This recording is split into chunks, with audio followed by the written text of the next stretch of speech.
요한복음 12장 1절입니다. 1절부터 11절까지 이제 이 요한복음의 전반부 마지막 장에 도착을 했습니다. 이 요한복음은 매 장을 어떤 사건으로 시작을 해요. 예외는 이 10장만 예외죠. 1장 서론하고 그래서 여기서도 첫 번째 이 앞에 나오는 사건이 바로 향유 붓는 마리아 이야기입니다. 이 향유 붓는 마리아 이야기, 향유 붓는 것은 예수 그리스도의 십자가의 죽으심을 준비하는 그런 사건이라고 알려져 있고요. 이게 이제 9절 이하에 예루살렘에 입성하셔서 유대인들하고 여러 그 대화와 이런 일들이 생기는데 20절 이하를 보면 한 알의 밀이 되신 예수님에 대한 이야기로 연결이 돼요. 그러니까 요한복음 12장은 향유 붓는 사건과 한 알의 밀, 이 둘을 통해서 십자가를 보여주는 그런 내용이다라고 말할 수 있습니다. 먼저 오늘 본문은 1절로 8절 이 향유 붓는 사건이고요. 9절 이하 9절부터 19절까지 예루살렘에 입성하는 예수님인데 오늘은 9절로 11절이 두 번째 문단이 되겠죠. 나사로 이야기로 연결이 됩니다. 1절을 보시면 6월절 엿새 전에 그럽니다. 이제부터는 6월절과 굉장히 관련이 깊은 그런 표현들이 나오죠. 6월절 엿새 전으로 시작을 해서 13장은 6월절 전에 그렇게 이야기를 하는데 이제 바짝 6월절이 가까워 온 것을 이야기를 하고 있어요. 그래서 십자가를 지기 불과 6일 전하고 지금 연결된 사건입니다. 이때 예수께서 베다니에 이르셨는데 이곳이 어디냐 하는 것을 이렇게 설명을 해요. 예수께서 죽은 자 가운데 살리신 나사로가 있는 곳이라. 이 잘 보시면 나사로의 집이 아니라 나사로가 있는 곳, 그러니까 나사로의 집이 있는 그런 마을인 거죠. 그런데 이곳이 어디냐 하는 것에 대해서 여러 가지 설이 있고 그러는데요. 이 마태복음 26장을 보면 같은 베다니 마을에 나 환자, 한센병자인 이 시몬이라는 사람의 집이라고 마태복음 26장은 분명하게 표현을 합니다. 그 마태복음 26장도 예수님이 십자가에 돌아가시기 바로 직전 사건하고 연결이 되는 그런 내용이죠. 그러니까 이 한센병자인 시몬의 집, 그게 이제 베다니 마을에 나사로와 같은 마을에 있었던 거죠. 근데 이 사람도 예수님의 은혜에 감사하는 그런 사람인데 그 집에서 어떤 사건이 지금 일어나고 있어요. 그런데 이제 거기서 그래요. 2절에 예수를 위하여 잔치할세. 그러니까 이 사람이 이제 예수님의 어떤 은혜를 입고 그것에 대해서 고마워서 잔치를 벌이고 있는 거죠. 근데 요한복음에서는 이 사람이 누군지 말하지 않고 왜 잔치하는지 말하지 않아요. 왜냐하면 초점이 이 사람에게 있는 것이 시몬에게 있는 것이 아니기 때문에 그렇죠. 그래서 이제 거기에 마르다는 일을 하고, 이 마르다는 누가복음에서도 늘 일하는 모습으로 나오죠. 여기서도 마르다는 일을 하고 나사로는 예수와 함께 앉은 자 중에 있더라. 구조가 나오죠. 그리고 마리아 이렇게 연결이 됩니다. 이 마리아는 지극히 비싼 향유 곧 순전한 나드 한 근을 가져다가 예수의 발에 붓고 머리털로 그의 발을 닦으니 향유 냄새가 집에 가득했다.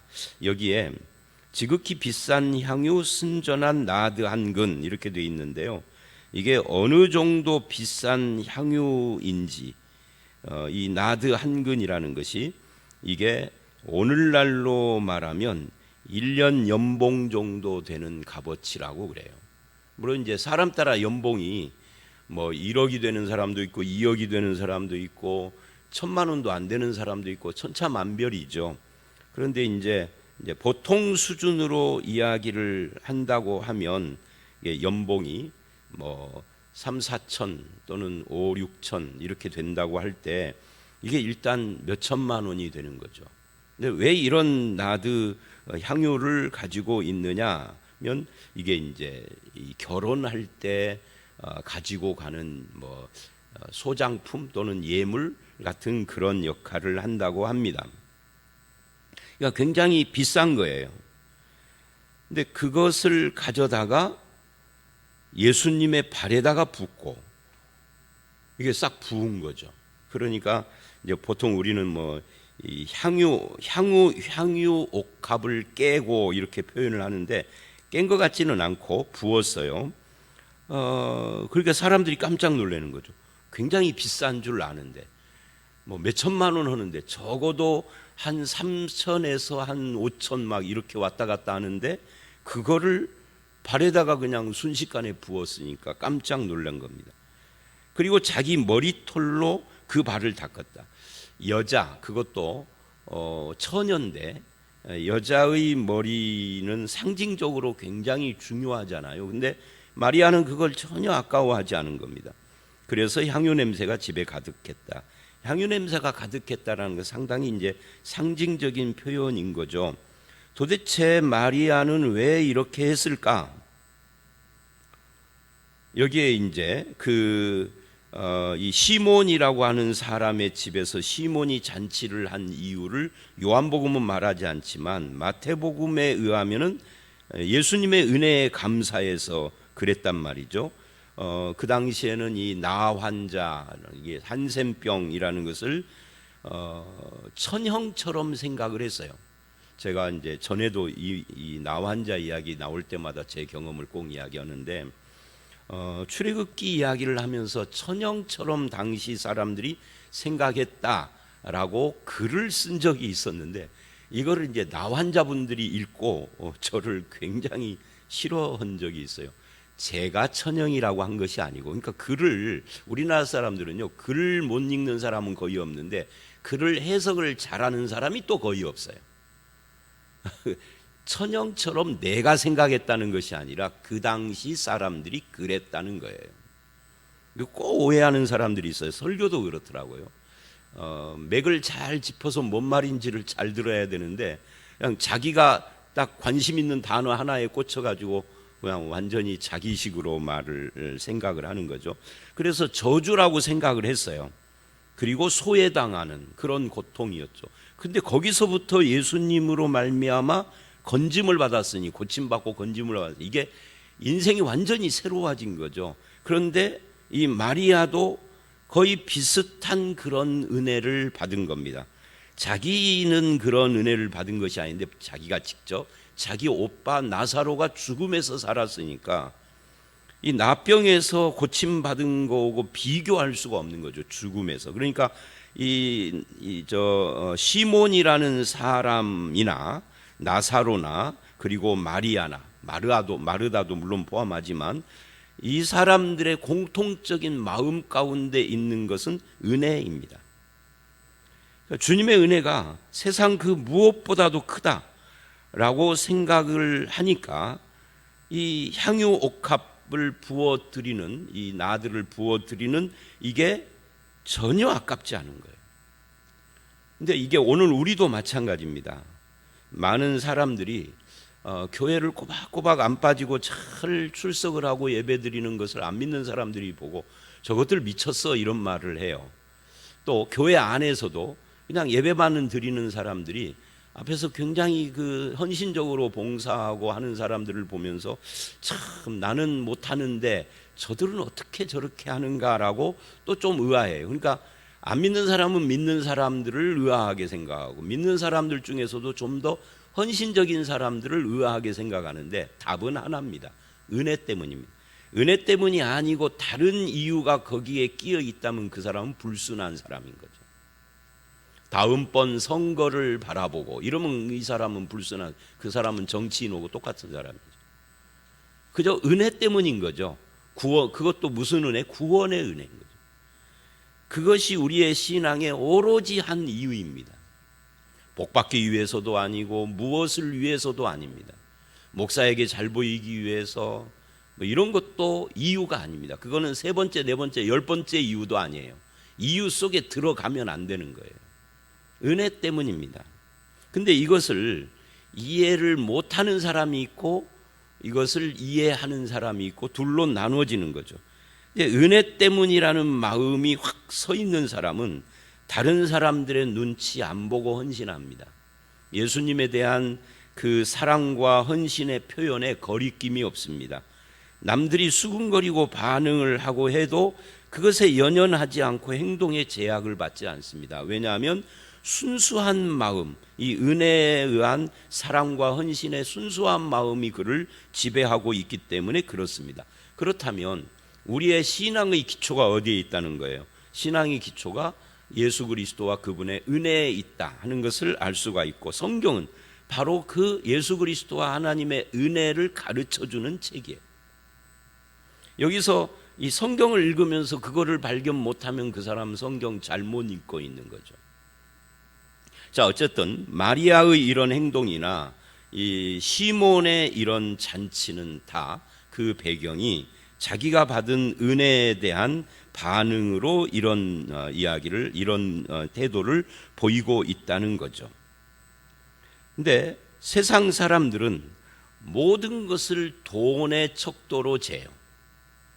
은혜로 모든 것을 바라보고 거기서 행동의 원천이 나오는 사람들이 믿는 사람들이라면, 안 믿는 사람들은 모든 것이 돈인 거죠. 돈으로 따지는 거죠. 이게 얼마나 나에게 이익이 될 것인가, 이런 비용이 들어가는 것이 과연 적절한가, 계속 그런 걸로 따지는 것이 세상 사람들인데, 그런 세상 사람들의 정신과 생각이 교회 안에도 들어와 있고 믿는 사람들 속에도 들어와 있다 하는 것이 이제 우리들이 안타까워하는 것이죠.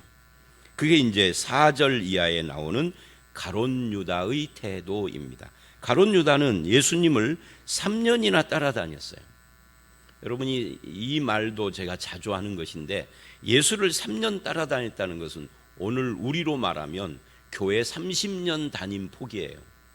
왜냐하면 우리는 이제 새벽 예배에 나오는 소수의 여기 앉아 계신 분들 빼놓고 일반 신자들을 생각하면은 수요일 날도 안 나오고 그저 주일날 1시간만 오는 거거든요.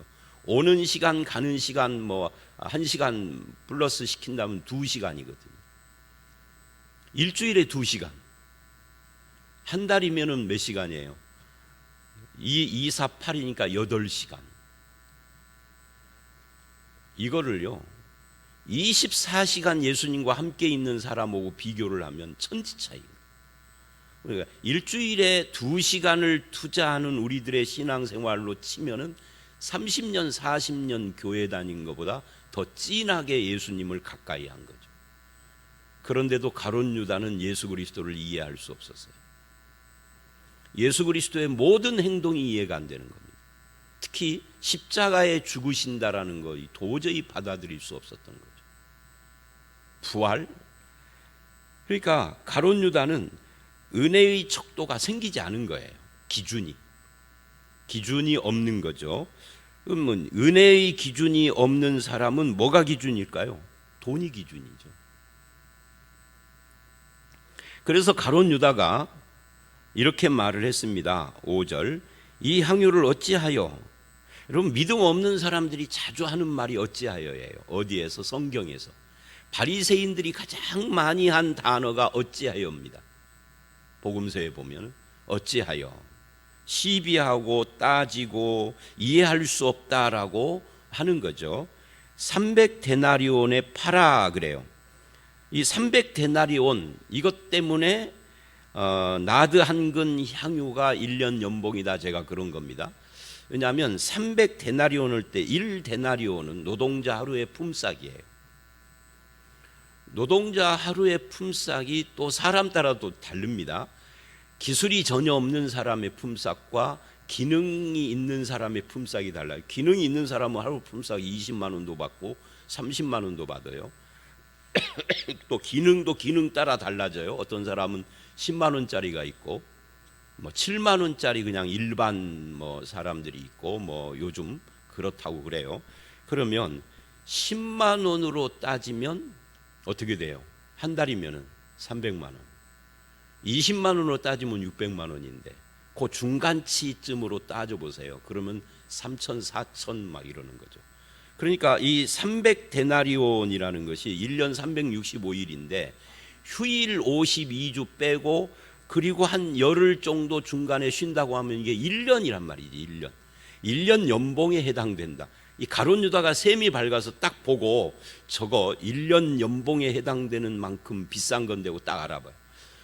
여러분은 누가 여자분들이 가진 명품 백이나 입은 옷 딱 보면은 저거 얼마 이상 될 텐데 하는 거 딱 보여집니까? 저는 안 보이는데. 저는 우리 집사람이 그 어디서 샀다고 하는 5만 원짜리나 누가 가졌다는 500만 원짜리나 보면 어떤 때는 5만 원짜리가 더 좋아 보일 때도 있어. 가치에 대해서 저는 잘 몰라요. 그런 쪽에 뭐가 없으니까. 관심이 없으니까 그러겠죠. 근데 가룟 유다는 딱 알아본 거예요. 요거 적어도 최하 3천에서 많으면 4천 이상 되는데 300데나리온 이런 거. 그러니까 셈이 밝은 거죠. 늘 관심이 거기에 있기 때문에 그래요. 이거를 다른 말로 하면은 은혜를 모르기 때문입니다. 그러면서 자기의 그런 모습을 감춰요. 뭘로요? 가난한 자들을 내세워서. 이 믿음 없는 사람들이 늘 하는 말이 그거거든요. 가난한 자들에게 이렇게. 참 재미있는 것이요. 해외 선교 반대하는 분들이 늘 말하는 것이 국내 선교입니다. 근데 자기는 국내 선교에 대해서 돈 한 푼 안 쓰고 국내 선교를 위하여 무전 여행 한 번도 안 해보고 전도 한 번도 안 해봤어. 그런데 해외 선교를 싫어할 때는 꼭 국내 선교를 내세요. 근데 답은 뭐예요? 해외 선교도 하고 국내 선교도 하는 거죠. 둘 중에 하나만 하는 것이 아니라 둘 다 하는 것이 답이에요. 근데 꼭 저쪽을 반대하려고 이쪽을 말을 해요. 은혜를 모르고 예수님께 헌신하는 것이 싫으니까 뭘 말해요? 가난한 자를 이야기해요. 사실은 가난한 자를 돕는 것과 예수님을 사랑하는 표시 또는 헌신, 이 둘은요, 둘 중에 하나를 하는 것이 아니라 예수님에 대한 은혜가 가난한 자들에 대해서 구제하고 섬기는 것으로도 연결되는 거예요. 이쪽이 없으면 저쪽은 가짜인 거죠. 근데 가룟 유다는 그 둘을 분리합니다. 왜요? 은혜를 모르니까 그러는 거죠. 그 이유가 무엇이냐 하는 것을 6절이 설명을 합니다. 이렇게 말하면 가난한 자들을 생각한 것이 아니다. 요 가난한 자들은 립서비스로 그냥 늘 하는 말이고 실제로는 도둑놈이라 돈깨를 맞고 거기 넣은 것을 훔쳐갑니다. 이 무슨 말이냐면 예수 그리스도를 따르는 제자들이 일단 12명이잖아요. 예수님까지 13인데 12명만 있는 게 아니라 12명이 기본 멤버고 때때로 사람들이 많이 오가기도 하고 뭐 조금 외연을 넓히면 70제자라고도 해요. 70명. 그리고 조금 더 나아가면 이제 사도행전 1장에 보면은 120문도 그래요. 그러니까 무슨 말이냐면 비용이 들죠. 예수님이 무슨 장사를 한 것도 아니고 사업을 한 것도 아니고 이들이 먹고자 하는 거 다 어디서 나오는 걸까요? 몰라요. 성경이 그 말 안 해요. 근데 섬기는 사람들이 있는 거죠. 요즘으로 말하면 헌금을 하고. 그러면 이것을 관리하는 요즘 이야기로는 회계집사나 재정부장이 필요한 거예요. 그걸 가룟 유다가 맡았는데 그게 돈꾀를 맡고라는 말이 바로 회계를 맡았다 그 말입니다.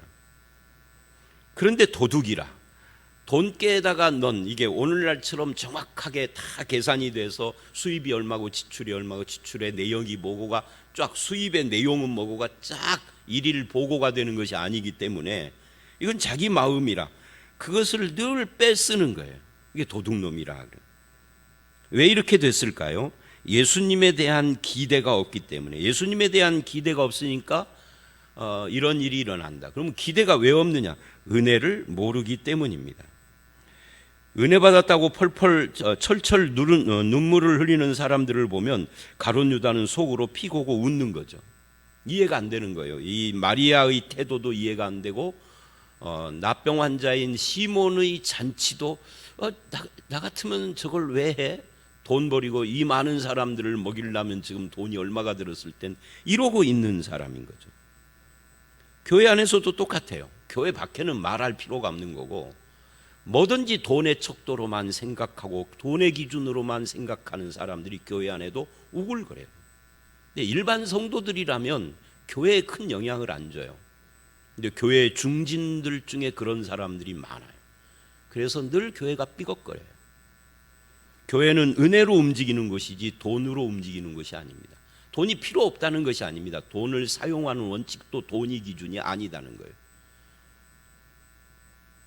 근데 이게 참 안타까운 이야기예요. 가룟 유다 같은 사람들이 교회 안에 얼마나 많은지 몰라요.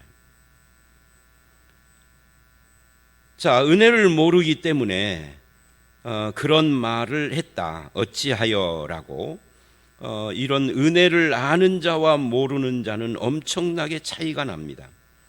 기독교 신앙은 그 모든 종교 행위, 예배나 기도나 헌금, 봉사, 선교, 구제, 이 모든 것이 예수님의 은혜에서 나오는 것이어야 되지 돈 계산으로 나오는 것은 아닙니다. 교회가 무슨 장사하고 사업하는 것도 아닌데 어디서 그런 것을 다 할 수 있을까요? 은혜 받은 성도들의 헌신으로 하는 거죠. 근데 성도들이 은혜 받은 헌신으로 하는 걸 돈 계산으로 평가하고 따지는 것은 이건 완전히 잘못된 거예요. 안 써야 된다 하는 주의도 잘못된 것입니다. 사업에서 나오는 돈이 아닌데 교회는. 그래서 은혜 받은 사람은 300데나리온이 아깝지 않은 거예요. 그 얼마든지 쓸 수 있는 것입니다. 더군다나 예수님에 대한 헌신인데 순수한 마음인 거죠. 은혜에서 나오는. 그래서 이제 예수님께서 그에게 이렇게 말을 합니다. 그에 대해서 그를 가만두어, 그를 할 때 이 그는 마리아를 말하는 겁니다. 마리아가 하는 이 헌신의 행위, 사랑의 행위를 건드리지 말아라, 가만두어라. 왜? 나의 장례할 날을 위하여 그것을 간직하게 하라. 그러니까 이 향유 붓는 것이 예수님의 장례를 위하여 하는 것이다. 마리아가 알고 했는지 모르고 했는지는 모르지만, 그러니까 시체를 마치 향유를 가지고 닦는 것 같은 행위다는 거예요. 실제로는 발만 했는데 예수님은 그걸 그렇게 승화시켜서 바라본 거예요. 그러면서 아주 중요한 이야기를 합니다. 8절. 가난한 자들은 항상 너희와 함께 있거니와 나는 항상 있지 아니하리라. 그러니까 가난한 자를 구제하는 것을 핑계를 하는데, 가난한 자들은 너네 옆에 늘 있으니까 네 돈 털어서라도 구제하면 되는 거고, 가난한 자들을 생각하는 마음이 있으면 언제라도 네 주머니를 열어야 한다, 그런 이야기죠. 그런데 그거는 안 하면서, 이것도 뉘앙스 속에 들어가 있는 겁니다. 나는 항상 있지 아니하니라. 이 말은 예수님이 이제 십자가에 죽으시고 부활 승천해서 떠나신다라는 것을 암시하고 있는데, 바로 이것 때문에 마리아의 향유 붓는 사건이 있었음을 보여주고 있는 겁니다. 자, 오늘 말씀 이제 9절로 11절이 남았습니다만 중요한 이야기는 끝났습니다.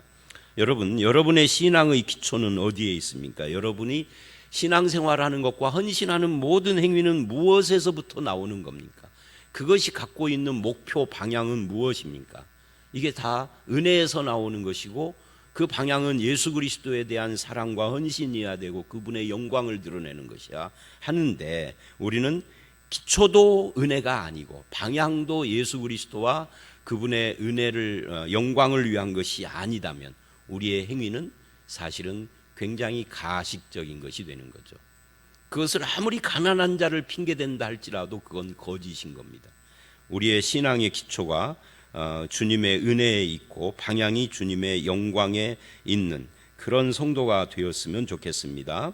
9절로 11절, 19절까지 계속 이어지는 말씀의 첫 번째 이야기인데, 8절까지의 이야기의 결론이고 11장에 이어지는 이야기도 하고 12절 이하의 서론적인 그런 내용이죠. 유대인의 큰 무리가 이제 예수님 계신 곳을 알고 오는데, 예수만 보기 위함이 아니요 죽은 자 가운데 살아난 나사로를 보기 위하여서다. 그러니까 대제사장들이나 이 공회 사내들인 공회 사람들은 예수가 밉지만 나사로도 미워진 거예요. 저놈이 죽었다가 살아나가지고 이러는 거, 우리의 기득권을 파먹고 있다. 그러니까 이들은 종교인들인데 종교인들이 순수하게 사람을 사랑할 줄 모른다 하는 것을 이 표현에서 10절, 11절 표현에서 우리가 보게 됩니다. 어떤 일에 계속 반복적인 행위를 하다 보면 타성에 젖어요. 관성이라고 그러죠. 타성에 젖어서 그것이 갖고 있는 그 의미를 잃어버려요. 왜 해야 되는지 이런 것들을 다 잃어버려요. 그리고는 그냥 늘 습관적으로 종교 행위를 하게 되죠. 그러니까 그때는 이제 이 손익계산만 남는 겁니다. 죽었던 자가 살아났대. 와, 대단하다. 그 젊은 사람이 죽어서 얼마나 슬펐을까. 예수님이 살려줬대. 예수님을 안 믿더라도 죽은 자가 살아난 것에 대해서는 축하할 일이고, 또는 축하까지는 않더라도 참 다행이다 이런 마음을 가져야 하는데, 이들은 나사로까지 죽이려고 모의를 했다. 그러니까 인간애가 전혀 없는 겁니다. 하나님을 사랑하는 자가 인간도 사랑하는 거예요. 이 인간 사랑을 핑계로, 이 가룟 유다처럼 가난한 자, 휴머니즘이죠. 인간 사랑을 핑계로 하나님 사랑을 실종시키는 것은 가짜 휴머니즘입니다. 하나님, 인간을 창조한 하나님을 제대로 사랑하는 자가 인간도 사랑하는 거예요. 이 둘은 분리된 것이 아닙니다. 그래서 하나님을 네가 마음과 정성과 뜻을 다하여 사랑하고 네 이웃을 내 몸처럼 사랑하라, 이게 율법이다라고 말한 것은 이 둘이 분리가 안 됐다는 이야기죠. 자, 그래서 결론이 이겁니다. 왜 나사로까지 죽이려고 하느냐? 나사로 때문에 예수를 믿는 사람들이 많아져서 자기들의 기독권에 해를 끼친다라고 생각을 했기 때문에 그렇다 하는 거죠.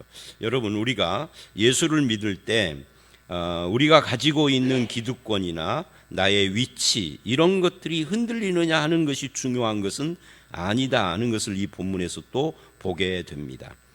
오늘 말씀 여기까지인데요.